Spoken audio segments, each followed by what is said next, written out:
Dugaan ijazah palsu Presiden ke-7 RI Joko Widodo kembali digelar di Pengadilan Negeri hari ini. Masih terima pensiun dari negara ini, rakyat Indonesia berhak untuk menanyakan ijazahnya. Benar atau tidak salah? Karena itu modal dasar untuk menikmati fasilitas negara atas nama rakyat. Mungkin Dewan Pengawas dan Antara juga ya? Iya.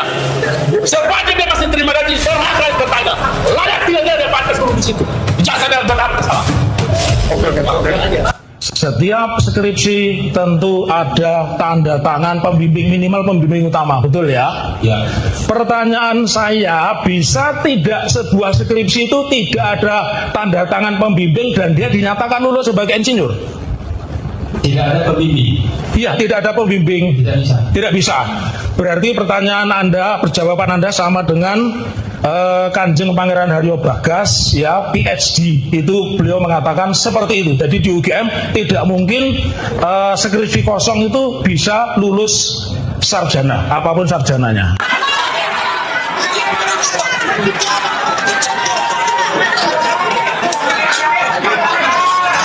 Sidang belum selesai. Alhamdulillah, Rismon nggak ditahan, alhamdulillah, maju terus, alhamdulillah, Allahu Akbar, rakyat menang, Prabowo jangan takut sama Jokowi, alhamdulillah, maju terus Prabowo, habisi para koruptor. Terima kasih Polda Metro Jaya. Dokter Tifa juga kooperatif, tetapi ternyata ada problem teknis yang harus kita angkat.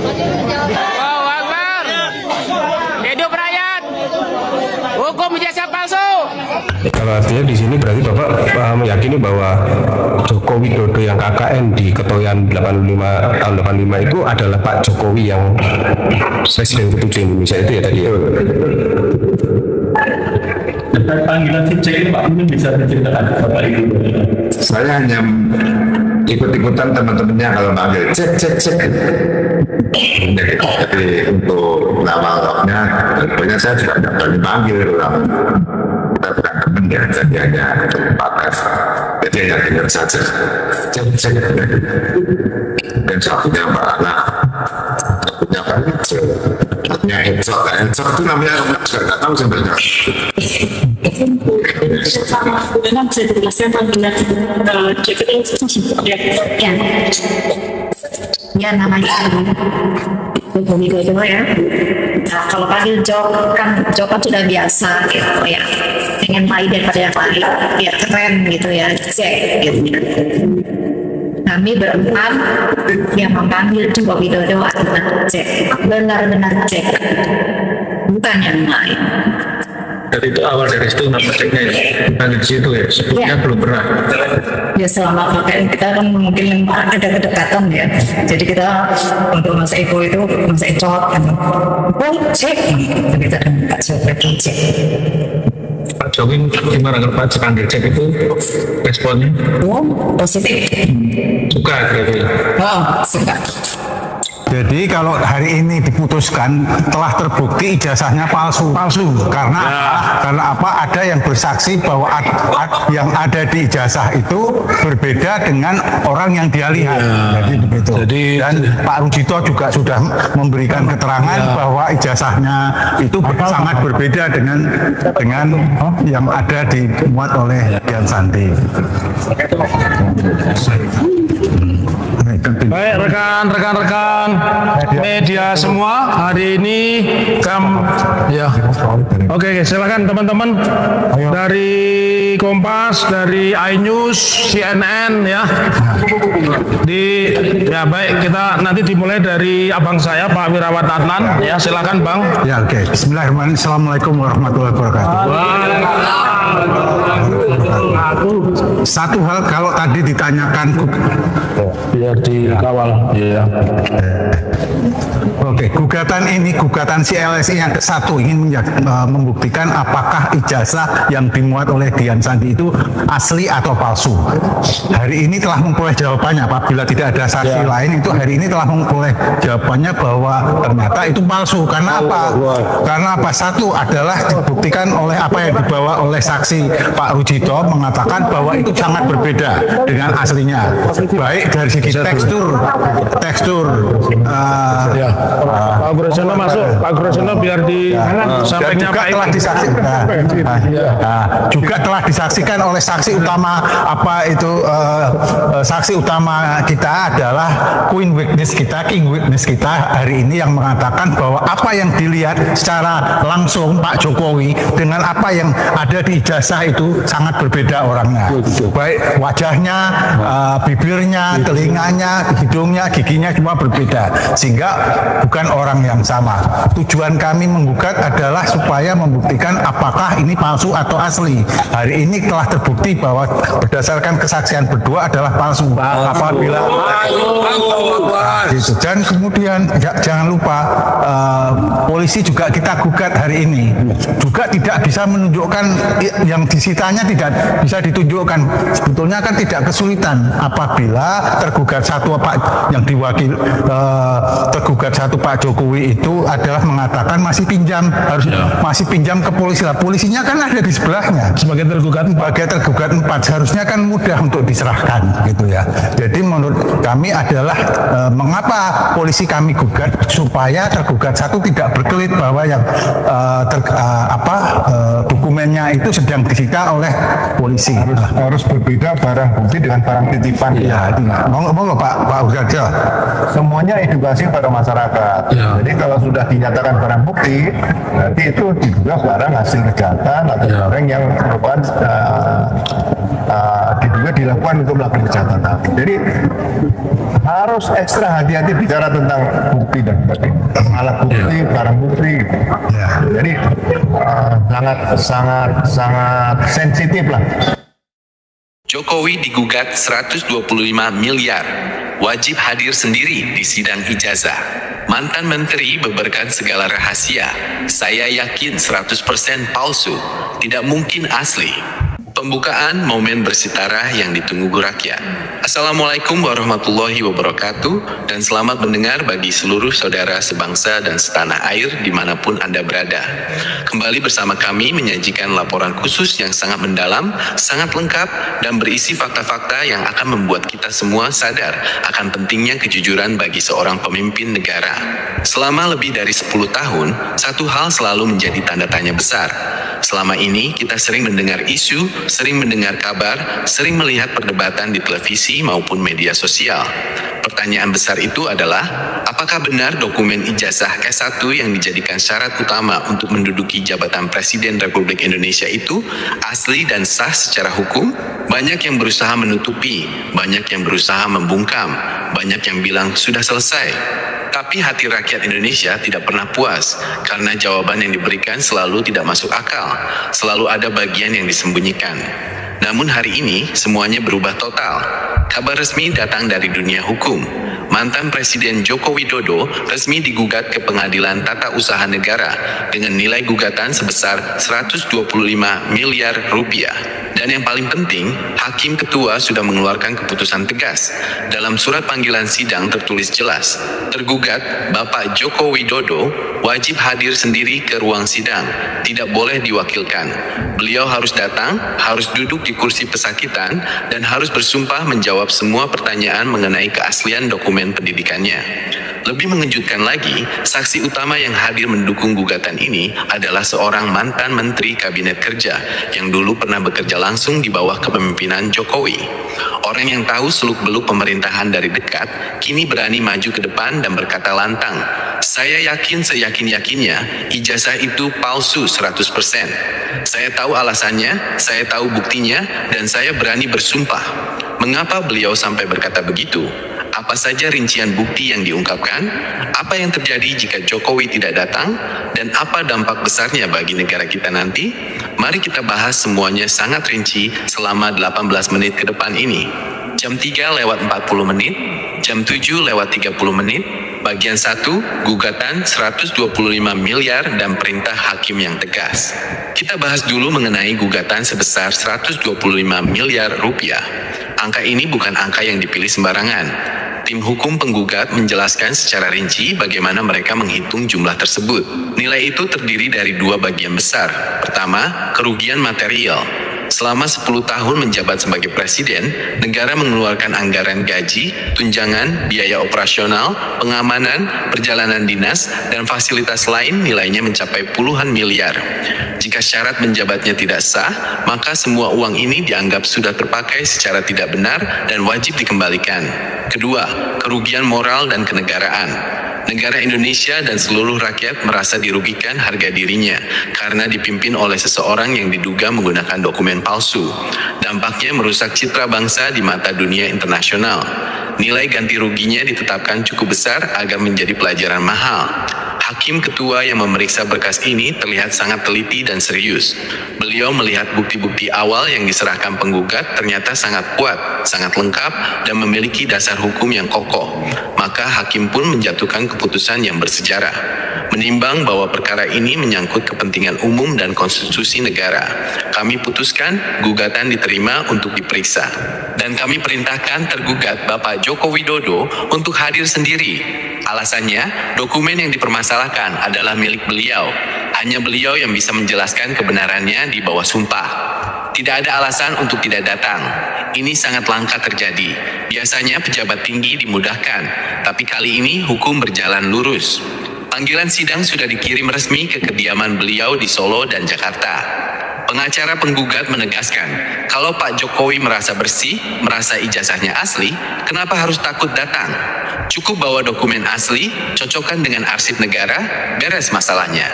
Tapi kalau sampai tidak hadir tanpa alasan yang sah, maka secara hukum dianggap mengakui bahwa semuanya benar-benar palsu. Seluruh rakyat Indonesia kini menunggu dengan napas tertahan. Apakah beliau berani datang menjawab panggilan hukum ini?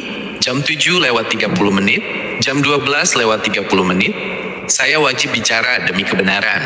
Saya yakin 100% ijazah yang dipakai itu palsu, tidak sah, dan tidak pernah ada catatannya sejak awal.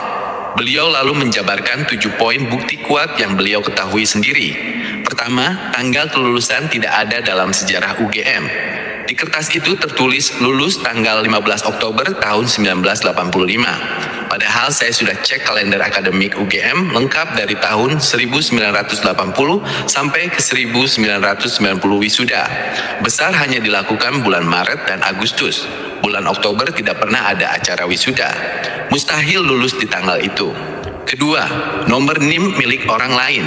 Saya dapat data dari arsip lama. Nomor induk mahasiswa yang tertulis di situ ternyata milik mahasiswa lain, laki-laki, berbeda jurusan, sudah lulus tahun ke 1982. Nomor itu dipakai ulang, diubah namanya saja. Ini rekayasa jelas. Ketiga, perbedaan tanda tangan sangat jauh. Saya pegang arsip asli tanda tangan dekan saat itu Profesor Soejarwo. Tulisan beliau melengkung indah, tekanan pena kuat. Yang di kertas Jokowi, tulisan kaku, tebal, garis sama rata, tidak ada tekanan. Jelas hasil tiruan komputer, bukan tulisan tangan. Keempat, kertas dan tinta belum ada di tahun ke 1985. Ini bukti ilmiah. Jenis kertasnya pakai kertas bersertifikat keamanan yang baru diproduksi pabrik mulai tahun ke 1999. Tintanya juga tinta modern sintetis. Tahun 1985, kertas masih agak kasar, tinta berbau khas. Dokumen ini baru dibuat sekitar tahun 2013 atau 2014. Kelima, data baru masuk sistem tahun ke 2014. Paling mencolok, di catatan server pusat UGM, data ini kosong sampai tahun ke 2013. Baru masuk tepat tanggal 14 Mei tahun 2014. Tepat 1 hari setelah KPU tetapkan dia calon presiden. Disisipkan paksa ke database agar terlihat sah. Keenam, tidak ada foto dokumen asli yang jelas. Selama ini yang disebar hanya foto buram, sudut miring, tidak pernah ditunjukkan langsung ke publik agar bisa dilihat jelas. Kalau asli, kenapa sembunyi-sembunyi? Ketujuh, saksi teman kuliah tidak mengenal. Saya tanya ke beberapa teman angkatan 1981 Fakultas Kehutanan. Mereka bilang tidak pernah ada nama Joko Widodo di kelas, tidak pernah lihat dia praktikum, tidak ada di buku absen, tidak ada yang kenal. Beliau menutup dengan mata berbinar. Semua ini fakta, saya siap sumpah di pengadilan. Negara kita tidak boleh dipimpin di atas kebohongan. jam 12:30, jam 15:40. Bagian 3. Apa yang terjadi jika terbukti palsu? Saudara sekalian, dampak kasus ini sangat besar sekali bagi masa depan Indonesia. Mari kita pahami apa saja konsekuensi hukumnya nanti. Pertama, jabatan dianggap tidak pernah ada. Secara hukum tata negara, jika syarat utama tidak sah, maka seluruh masa jabatan dianggap batal sejak awal. Artinya, selama 10 tahun itu negara seolah dipimpin tanpa dasar hukum. Ini hal besar sekali dalam sejarah. Kedua, semua aturan harus dicek ulang. Undang-undang, peraturan pemerintah, keputusan presiden, perjanjian internasional, sampai pengangkatan menteri dan pejabat, semuanya berpotensi cacat hukum dan perlu dikukuhkan ulang agar sah. Pekerjaan rumah negara sangat besar. Ketiga, wajib kembalikan uang negara. Seluruh penghasilan, tunjangan, dan fasilitas yang diterima selama menjabat wajib dikembalikan ke kas negara ditambah denda. Nilainya bisa mencapai ribuan miliar rupiah. 4. Tindak pidana dokumen palsu. Membuat dan memakai dokumen palsu itu kejahatan berat. Pasalnya jelas di KUHP, hukuman penjara maksimal 6 tahun. Jadi bukan cuma urusan administrasi, tapi urusan penjara. Kelima, pelajaran untuk selamanya. Ini menjadi tembok pembatas. Kedepannya, siapapun yang mau jadi pemimpin harus tahu, dokumen harus asli, data harus benar. Jangan harap bisa lolos dengan cara curang. Hukum Indonesia sudah bangkit. Jam 15:40, pukul 18, penutup kebenaran akan menang. Sidang ini akan segera digelar dalam waktu dekat. Seluruh mata bangsa Indonesia, bahkan dunia internasional sedang melihat ke sini. Kita lihat sekarang, mantan menteri saja berani bicara karena buktinya sangat kuat. Nilai gugatan 125 miliar sudah ditetapkan. Perintah hakim sudah keluar, harus hadir sendiri. Ini bukan lagi urusan politik, ini urusan harga diri bangsa. Apakah kita bangsa yang menghargai kebenaran atau bangsa yang diam saja menerima kebohongan? Kita berharap di bawah pemerintahan Bapak Prabowo Subianto, hukum benar-benar berjalan tegas, tidak pandang bulu. Keadilan harus ada untuk semua orang. Kita tunggu langkah selanjutnya. Apakah Jokowi datang menjawab atau menghindar? Kami akan terus laporkan perkembangannya sampai tuntas.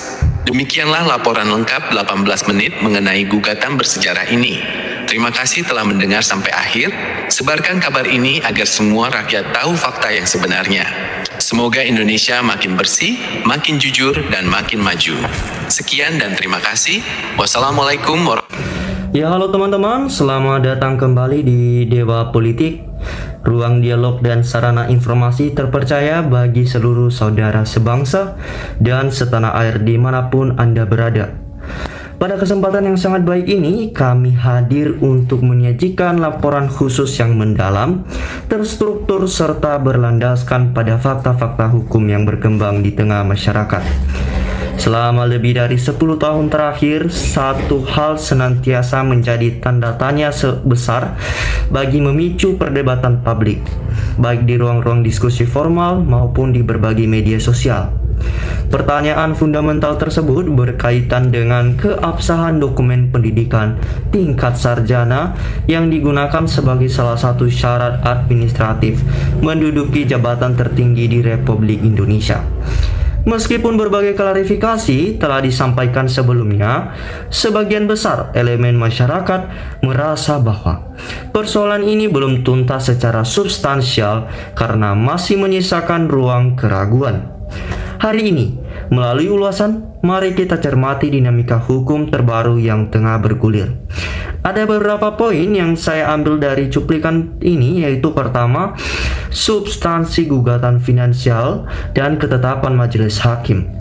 Memasuki pembahasan pertama, kita perlu meninjau secara objektif mengenai gugatan perdata dan tata usaha negara yang secara resmi telah diajukan ke lembaga peradilan. Angka gugatan yang diajukan tidak ditetapkan secara sembarangan, melainkan melalui kalkulasi yang matang oleh tim hukum penggugat. Pertama, kerugian material negara. Kalkulasi ini mencangkup alokasi anggaran negara yang dikeluarkan selama masa jabatan, meliputi komponen gaji, tunjangan, biaya operasional, hingga fasilitas penunjang lainnya. Dalam pandangan hukum penggugat, apabila persyaratan administratif dasar tidak terpenuhi secara sah, maka seluruh pemanfaatan anggaran tersebut patut diuji kembali keabsahannya. Kedua yaitu kerugian moral dan citra. Polemik ini dinilai membawa dampak psikologis serta merusak kehormatan dan marwah institusi negara di mata dunia internasional. Ya, menanggapi gugatan tersebut, majelis hakim yang memeriksa berkas perkara telah mengambil langkah tegas berdasarkan pertimbangan bahwa perkara ini menyangkut hajat hidup orang banyak serta konstitusi negara. Gugatan dinyatakan diterima untuk diperiksa lebih lanjut.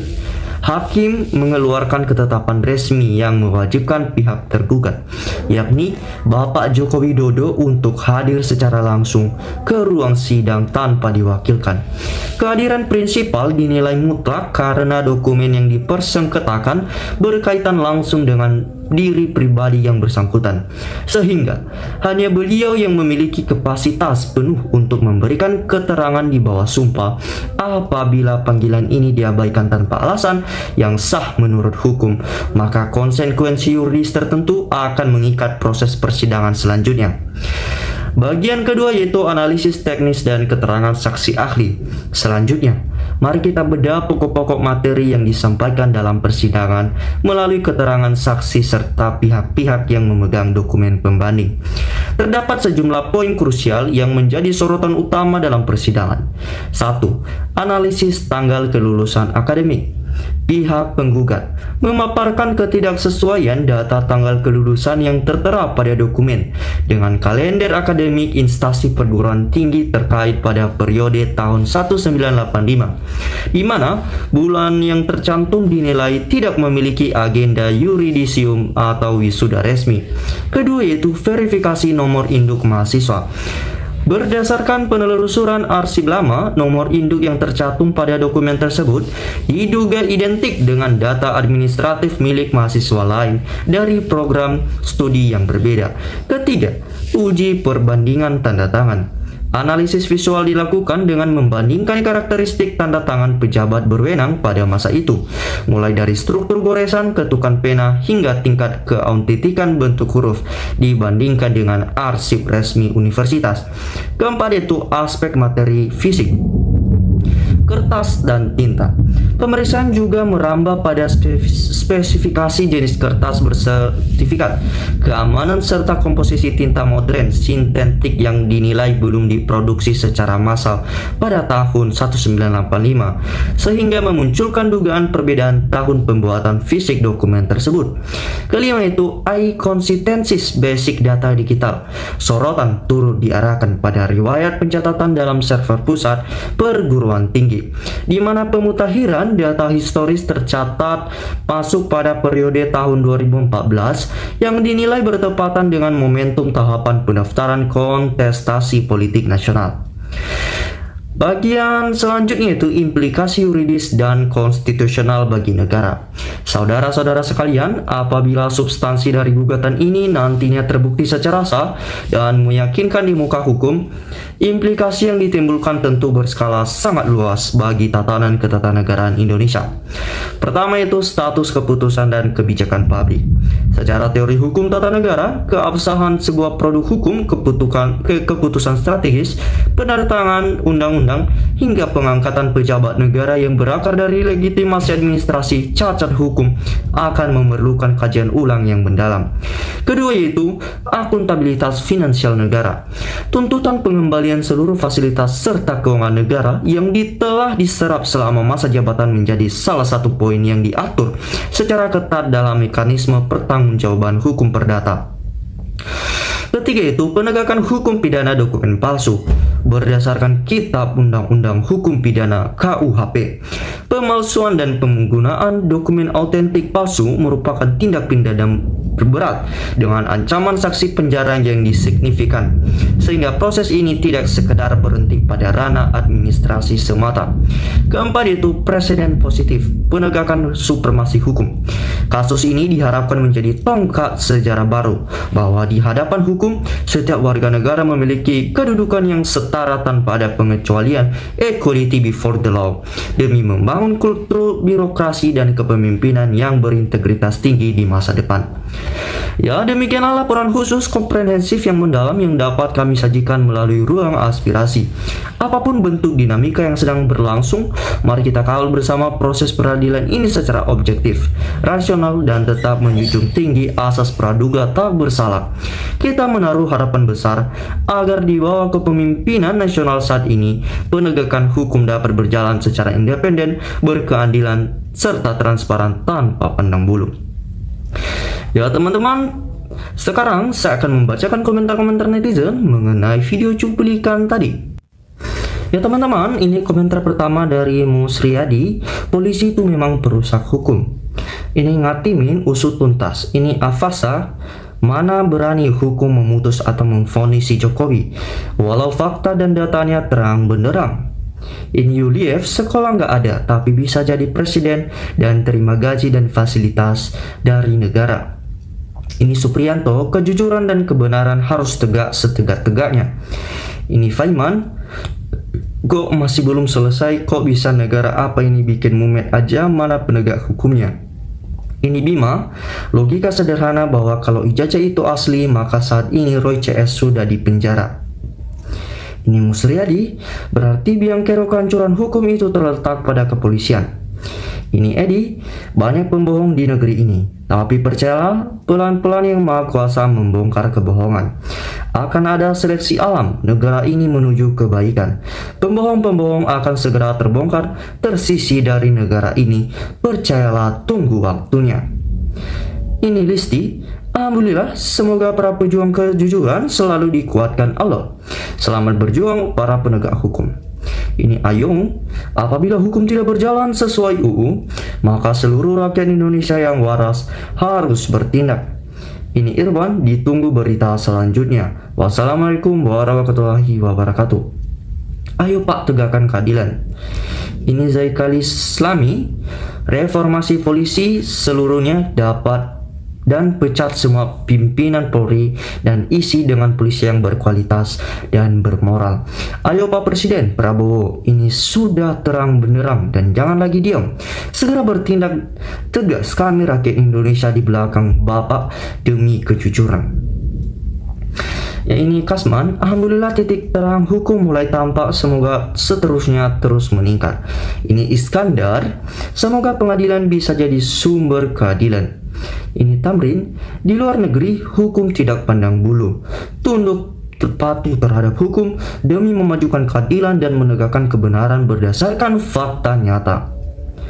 Ya ini Surya TV, alhamdulillah segera tuntas, rakyat udah sangat lelah, kapan NKRI sejahtera, makmur bangkit Bapak. Ini kabar breaking, setuju dinepalkan. Ini Musriyadi, alhamdulillah ada jawaban benar dan salah. Ini Abdul, usut tuntas kasus ini, apapun siapapun yang melanggar hukum, lehernya pasang tali ikat ke pohon. Ini Kasman, awasi Jokowi jangan sampai seperti si Velster menghilang. Ini Zainul Wardi, kalau Jokowi berani datang ke pengadilan, bakalan menceret ditanya kuasa hukum Roy dan Tifa, penggugat ijazah dan Pak Dr. Taufik. Ya teman-teman, demikianlah komentar-komentar netizen mengenai video cuplikan tadi. Terima kasih telah menyimak dari awal hingga akhir video ini. Salam NKRI, harga mati.